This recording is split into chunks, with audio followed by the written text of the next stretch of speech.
ഞാൻ എന്നാള് ഒരു പ്രോഗ്രാമിന് പങ്കെടുത്തു. ഞാനും എൻ്റെ മൂത്ത 2 മക്കളും കൂടി ദുബായിൽ ഒരു ടെക്നോളജിക്കൽ ഫെസ്റ്റിന്.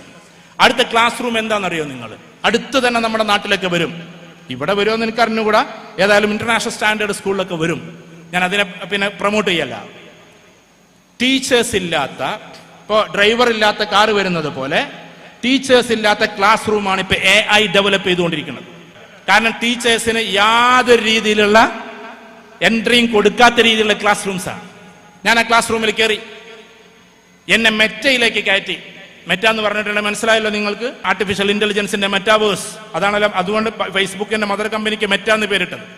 അതിലേക്ക് കയറ്റി. എന്നെ മെറ്റയിലേക്ക് കയറ്റുക എന്ന് പറഞ്ഞാൽ എന്നെ ഇതേപോലെ ഈ രൂപത്തിൽ സ്ക്രീനിലേക്ക് കയറ്റി. ഞാൻ പിന്നെ സ്ക്രീനിൽ നിന്നിട്ട് അവിടെയുള്ള ആ പെൺകുട്ടിയോട്, ഒരു പെൺകുട്ടിയുടെ രൂപമാണല്ലോ, അതിനോട് ഓരോന്ന് ചോദിക്കാം. ആ ചോദ്യം ചോദിക്കുമ്പോൾ കംപ്ലീറ്റ് മറുപടി ആ പെൺകുട്ടി പറഞ്ഞുകൊണ്ടിരിക്കുന്നു. ഒരു ആർട്ടിഫിഷ്യൽ ഇന്റലിജൻസിന്റെ ഭാഗമാണ്. എന്ത് ചോദ്യം ചോദിച്ചാലും മറുപടിയും എക്സ്പ്ലനേഷനുമാണ്. ഏറ്റവും വലിയ രസം എന്താണെന്നറിയോ? പിന്നെ എന്നോട് 2ാമത്തെ സ്റ്റേജ് പറഞ്ഞു.